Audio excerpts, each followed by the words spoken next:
हे दोस्तों, I am Anamika and welcome back to my YouTube channel. तो कैसे हैं आप सब लोग? आई होप आप सभी लोग बढ़िया होंगे। आई नो मैं बहुत टाइम बाद कोई बुक समरी लेकर आई हूँ। सो आज हम जिस टॉपिक पर बात करेंगे, जिस बुक के बारे में बात करेंगे, वो बहुत ही ज्यादा इंपॉर्टेंट रोल प्ले करती है हमारी लाइफ में। एक ऐसी चीज जो चली जाए कभी वापस नहीं आ सकती। ऐसी वैसे बहुत सारी चीजें हैं, लेकिन ये सबसे इम्पोर्टेंट चीज है, वो है हमारा टाइम, हमारा वक्त। एक बार अगर चला गया ना तो वापस नहीं आने का, इसीलिए उसको अभी पकड़ लो और उसको कैसे मैनेज करना है आज उसी के बारे में हम बात करेंगे। तो दोस्तों, जिस बुक के बारे में मैं बात कर रही हूँ उस बुक का नाम है टाइम मैनेजमेंट एंड इसके ऑथर है सुधीर दीक्षित। तो दोस्तों, इस बुक के बारे में बात करने से पहले अगर आप मुझे चाहें तो इंस्टाग्राम पे फॉलो कर सकते हैं, लिंक आपको डिस्क्रिप्शन में मिल जाएगी। तो दोस्तों चलिए स्टार्ट करते हैं। सो इस बुक में टोटल 30 चैप्टर्स हैं। कहा जाए तो 30 ऐसे रूल्स बताए गए हैं जिसकी वजह से हम अपने टाइम को मैनेज कर सकते हैं। सो फर्स्ट चैप्टर है हमारा समय की लॉग बुक रखें। मतलब घड़ी को ना देखें, वही काम करें जो ये करती है। घड़ी क्या करती है? चलती रहती है, तो हमें भी बस चलते रहना चाहिए। ऑथर बोलते हैं जिस तरह आप पैसों का बजट बनाते हो ना, उसी तरह टाइम का भी बजट बनाओ। जैसे बजट बनाने के लिए हमें ये हिसाब लगाना पड़ता है ना कि हमारा पैसा कहाँ ज्यादा खर्च हुआ, उसी तरीके से हमें टाइम का भी बजट बनाना चाहिए कि हमारा टाइम सबसे ज्यादा कहाँ वेस्ट हुआ। चाहे तो आप ये बजट अच्छे से अपनी डायरी में बना सकते हो या फिर आप अपने कंप्यूटर, फोन, लैपटॉप किसी में भी बना सकते हो और वीकली अपने उस बजट को ऑडिट करो कि आपका टाइम सबसे ज्यादा कहाँ खर्च हुआ। इससे आपको ये पता चलेगा कि आपने अपनी हर एक एक्टिविटी में कितना ज्यादा टाइम लगाया और कितना टाइम आपने वेस्ट किया। जो लोग अपने टाइम का सबसे बुरा उपयोग करते हैं ना, और वही लोग उसकी कमी के लिए सबसे ज्यादा रोते हैं। ऑथर बोलते हैं कि गुमशुदा होने की बात करें तो ये समझ पाना मुश्किल है कि वे 8 घंटे कहाँ चले जाते हैं जो 8 घंटे की नींद और 8 घंटे की नौकरी के बाद बचते हैं। और शायद आप सभी लोग भी मेरी तरह यही जानना चाहते होंगे। तो आगे बढ़ते हैं। नेक्स्ट चैप्टर है हमारा आर्थिक लक्ष्य बनाएं। तो आगे बढ़ते हैं। नेक्स्ट चैप्टर है हमारा आर्थिक लक्ष्य बनाएं। लक्ष्य से आपकी योजना को आकार मिलता है, योजना से आपके कार्यों से परिणाम हासिल होते हैं और परिणाम से आपको सफलता मिलती है। और ये सब तभी होता है जब आप अपने गोल सेट करते हो। ऑथर बोलते हैं कि अगर आपका कोई गोल नहीं है ना, तो आपको अपनी सक्सेस का कोई रास्ता नहीं दिखेगा। अगर आप ये नहीं जानते कि आप कहाँ पहुँचना चाहते हो तो आप कहीं नहीं पहुँच सकते। जैसे कि ट्रेवल करते समय आपको ये पता होना चाहिए कि आपको कहाँ जाना है, उसी तरीके से आपको ये भी पता होना चाहिए कि आप अपने आर्थिक क्षेत्र में कहाँ जाना चाहते हो। अगर आपकी कोई मंजिल नहीं है ना, तो आप वहाँ तक पहुँचने की योजना कैसे बनाओगे और उस दिशा में कैसे चलोगे। अगर आप जीवन में कुछ करना चाहते हो ना, तो ये जान ले कि गोल्स के बिना कुछ नहीं चलेगा। और गोल्स भी मतलब लक्ष्य भी 2 तरीके के होते हैं, सामान्य लक्ष्य और निश्चित लक्ष्य। सामान्य लक्ष्य वो होते हैं जैसे मैं बहुत ज्यादा मेहनत, मैं अपनी स्ट्रेंथ से भी ज्यादा काम करूंगा, मैं हर वो काम करूंगा जिससे मुझे सक्सेस मिले। और स्पष्ट लक्ष्य वो होते हैं जैसे मैं हर दिन 8 घंटे काम करूंगा, या मैं हर महीने 20,000 रुपए कमाऊंगा, या मैं सॉफ्टवेयर इंजीनियरिंग का कोर्स करूंगा। स्पष्ट लक्ष्य वो होते हैं जिसे हम नाप या तोल सकते हैं। इसीलिए आपके गोल्स जितना ज्यादा क्रिस्टल क्लियर होंगे ना, आपको अपनी लाइफ में सक्सेस होने से कोई नहीं रोक सकता। ऑथर बोलते हैं अमीर बनने का मतलब है पैसा होना और बेहद अमीर बनने का मतलब है टाइम होना। डेविड जॉर्डन का एक कोट है कि संसार हर उस व्यक्ति को जगह देने के लिए एक तरफ हट जाता है जो जानता है कि वे कहाँ जा रहा है। ऑथर बोलते हैं सक्सेस पाने के लिए ये समझना सबसे ज्यादा इम्पोर्टेंट है कि आप अपनी मेहनत किस दिशा में कर रहे हो। क्योंकि इम्पोर्टेंट बात ये नहीं है कि आपका इनपुट क्या है, इम्पोर्टेंट बात तो ये है कि आपका उस काम से कितना आउटपुट निकल रहा है। ऑथर बोलते हैं अगर आपको वह फसल पसंद नहीं है जो आप काट रहे हो, तो उस बीज की जांच करें जो आप बो रहे हो। आगे बढ़ते हैं। 3rd चैप्टर है सबसे महत्वपूर्ण काम सबसे पहले करें। मूर्ख व्यक्ति जो काम अंत में करता है, बुद्धिमान व्यक्ति उस काम को सबसे पहले कर। दोनों एक ही काम करते हैं, फर्क सिर्फ समय का होता है। हम सभी लोगों का डेली रूटीन सेम ही रहता है। जो भी काम हमारे पास आते हैं ना, उनको हम करते जाते हैं, लेकिन इन सब चक्करों में हम वो काम भूल जाते हैं जो हमारे लिए सबसे ज्यादा इम्पोर्टेंट होते हैं, क्योंकि हम और ज्यादा फालतू कामों में अटके रह जाते हैं। इसीलिए अगर आपको लाइफ में सक्सेस चाहिए ना, तो सबसे इम्पोर्टेंट काम आपको सबसे पहले करना चाहिए, ना कि छोटे छोटे कामों में उलझे रहना चाहिए। इसीलिए आप एक अपनी शीट भी बना सकते हो, कंप्यूटर में बना सकते हो, लैपटॉप में बना सकते हो, या फिर अपनी डायरी में जो आपके सबसे इम्पोर्टेंट काम है उनको आप A कॉलम में रखोगे,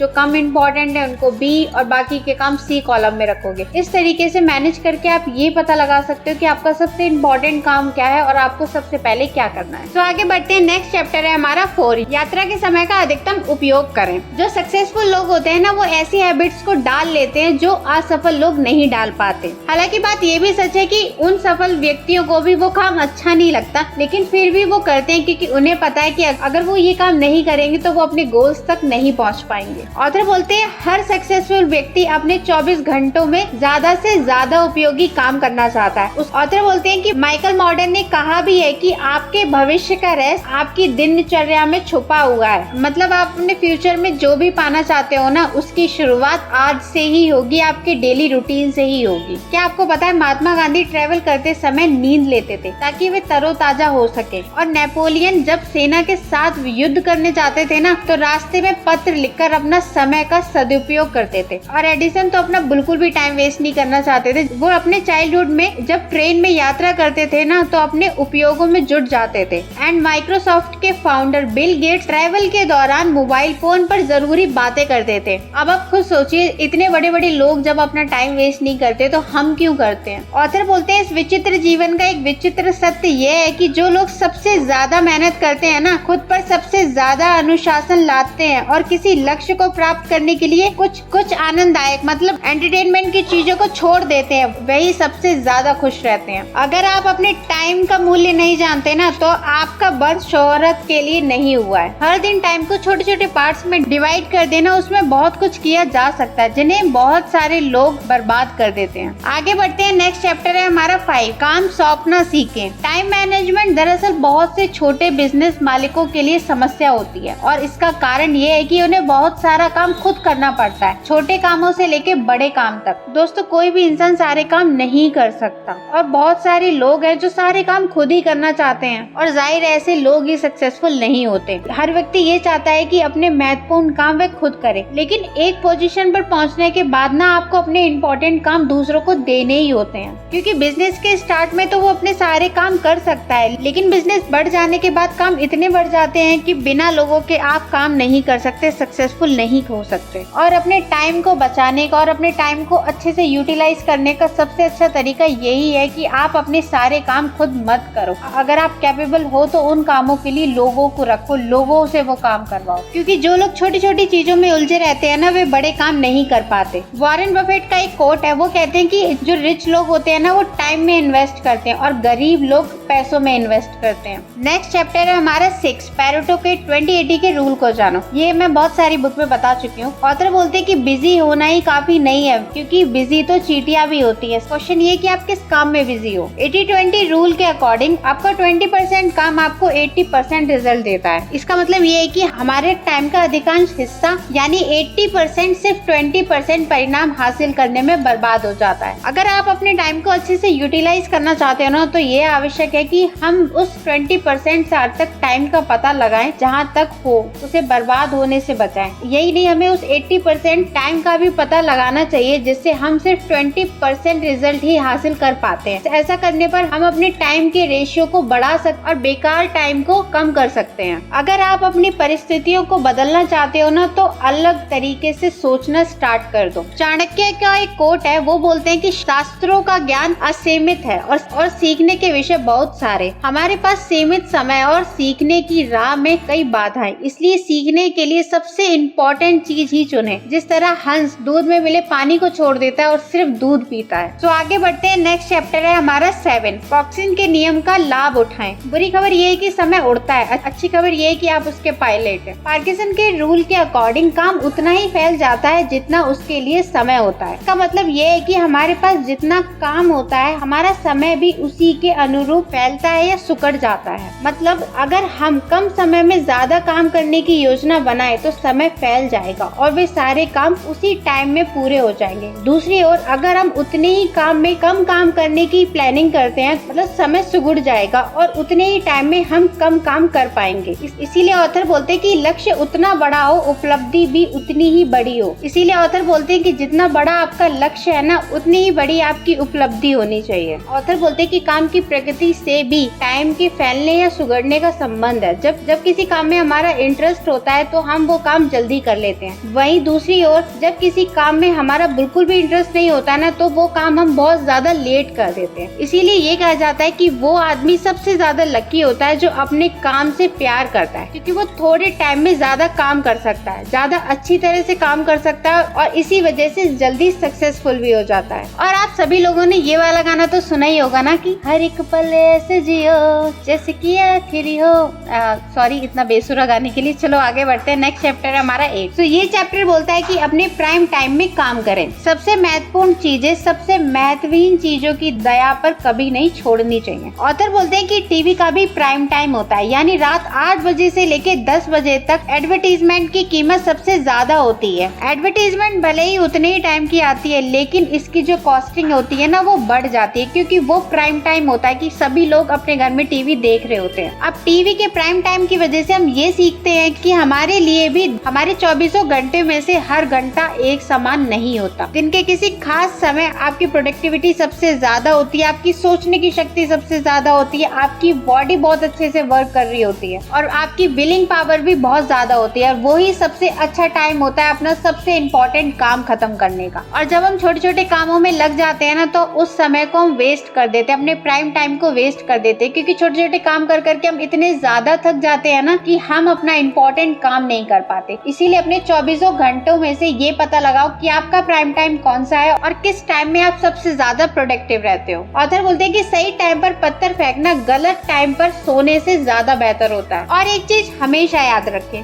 वो व्यक्ति ज्यादा सक्सेसफुल नहीं होता जो दिन में 8 घंटे काम करने का गोल बनाता है। ज्यादा सफल तो वह व्यक्ति होता है जो दिन में 8 या 9 घंटे काम करने का लक्ष्य बनाता है। दोनों में फर्क सिर्फ इतना है कि पहला व्यक्ति समय की मात्रा को महत्व देता है और दूसरा समय की गुणवत्ता को, और इसी वजह से उनकी सक्सेस में सबसे ज्यादा डिफरेंस दिखाई देता है। तो आगे बढ़ते हैं। नेक्स्ट चैप्टर है हमारा 9, स्वयं को व्यवस्थित करें। मतलब अव्यवस्थित जीवन हमारे सामने कई मुश्किलें खड़ी कर देता है। इनमें से एक मुश्किल यह है कि हमारा समय ना चाहते हुए भी बहुत सारी फालतू चीजों में बर्बाद हो जाता है, और दुखद बात यह है कि हम खुद ही इसके लिए दोषी भी होते हैं। और अव्यवस्थित होने का एक मैं आपको एग्जाम्पल देती हूँ कि किसी कागज या फाइल का ना मिलना। आप सपोज कीजिए कि ऑफिस में काम करने वाले लोग किसी कागज या फाइल को खोजने में हर दिन लगभग 30 मिनट बर्बाद कर देते हैं। आलस या जबरदस्ती के कारण हम किसी चीज को सही जगह पर नहीं रखते और फिर उसे खोजने में ऑफिस या घर को अस्त व्यस्त कर देते हैं। अंत में हमें वह चीज किसी ऐसी जगह मिल जाती है जहाँ उसे रखा ही नहीं जाना चाहिए। क्या आपके साथ भी ऐसा होता है? मुझे नीचे कमेंट करके जरूर बताना। हमेशा याद रखिए कि अगर आपका डेली रूटीन एकदम मेंटेन है ना, तो आपका जीवन भी मेंटेन रहेगा, और जब आपका जीवन व्यवस्थित होगा तो आप अपने टाइम का सबसे अच्छा यूज कर सकते। तो नेक्स्ट चैप्टर है हमारा 10, जो कि हमारी इस वीडियो का लास्ट चैप्टर है। कर्म में जुट जाएं। समय की रेत पर कदमों के निशान बैठकर नहीं बनाए जा सकते। ऑथर बोलते हैं बेहतरीन लक्ष्य और सर्वश्रेष्ठ योजनाओं के बावजूद भी आप असफल हो जाते हो, क्योंकि आप उन बातों पर अमल नहीं करते। सिर्फ काम ही एक ऐसा जादुई तत्व है ना जो आपको स्थायी सफलता दिलाता है। हम सब जानते हैं कि बिना मेहनत किए हम सफल नहीं हो सकते। और चौंकाने वाली बात तो ये है कि हम ये सब जानते हैं ना, फिर भी मेहनत से हम जी चुराते हैं, काम में टाल मटोल करते हैं, मूड ना होने का बहाना बनाते हैं, समय या साधन की कमी को तर्क देते हैं, या फिर ये बोल देते हैं यार मेरे पास ना ये सामान नहीं है इसलिए मैं ये काम स्टार्ट नहीं कर सकता। यानी काम करने के अलावा सब कुछ करते हैं। इस संदर्भ में तुलसीदास जी के इस दोहे को याद रखें, सकल पदार्थ है जग माही, कर्म ही नर पावत नाही। यानी इस संसार में सारी चीजें हासिल की जा सकती हैं, लेकिन वे कर्महीन व्यक्ति को नहीं मिलती। मतलब सिंपल सा रूल है कि जो काम करना ही नहीं चाहता उसको सक्सेस कहाँ से मिलेगी? अब थाली में तो परोस के आने वाली नहीं है ना। इसीलिए हमें अपने काम से कभी भी जी नहीं चुराना चाहिए। हम आलस थोड़ा बहुत कर सकते हैं, लेकिन हमेशा आलसी हमें नहीं बने रहना चाहिए। अपने काम में जल्दी से जल्दी जुट जाना चाहिए, क्योंकि जितना हम टाइम वेस्ट करेंगे ना, उतने ही फिर हम बुढ़ापे पे अपने रोने वाले हैं। इसलिए आज से ही टाइम का सही से यूटिलाइज करना स्टार्ट कर दो और प्रोक्रास्टिनेट करना बंद कर दो कि मेरे पास ये चीज नहीं है वो चीज नहीं है। क्योंकि इम्पोर्टेंट बात यह है है कि आप क्या करने जा रहे हो, इसके बजाय इम्पोर्टेंट चीज ये है कि आप इस वक्त क्या कर रहे हो, समझे। ऑथर बोलते हैं यदि आप सक्सेस चाहते हो तो कर्म में जुट जाएं और तब तक जुटे रहें जब तक कि आपके पास सक्सेस ना आ जाए। यदि आप अपने टाइम का सही तरीके से उपयोग करना सीख लेते हो तो आगे चल के टाइम आपको प्राइजेस देगा, जिसे हम सभी लोग चाहते हैं कि हमारी लोग रिस्पेक्ट करें, हमें सफलता मिले, पैसा हो, सुख समृद्धि हो, वो सारी चीजें हो हमारे पास। ऑथर बोलते हैं कि अगर आपको सांप दिखता है ना तो उसे मार डाले, सांपों पर कमेटी बिठाने की जरूरत नहीं है। सो दोस्तों, आई होप ये बुक समरी आपको अच्छी लगी होगी एंड इससे बहुत कुछ सीखने को मिला भी होगा। बहुत सी चीजें हम पहले भी डिस्कस कर चुके हैं लेकिन कुछ नया भी था। एंड आप लोग मुझे प्लीज नीचे कमेंट करके बता सकते हैं आपको नेक्स्ट बुक समरी किस बुक की चाहिए। बाकी आप चाहें तो मेरा व्लॉग देख सकते हैं and bye and see you in my next one.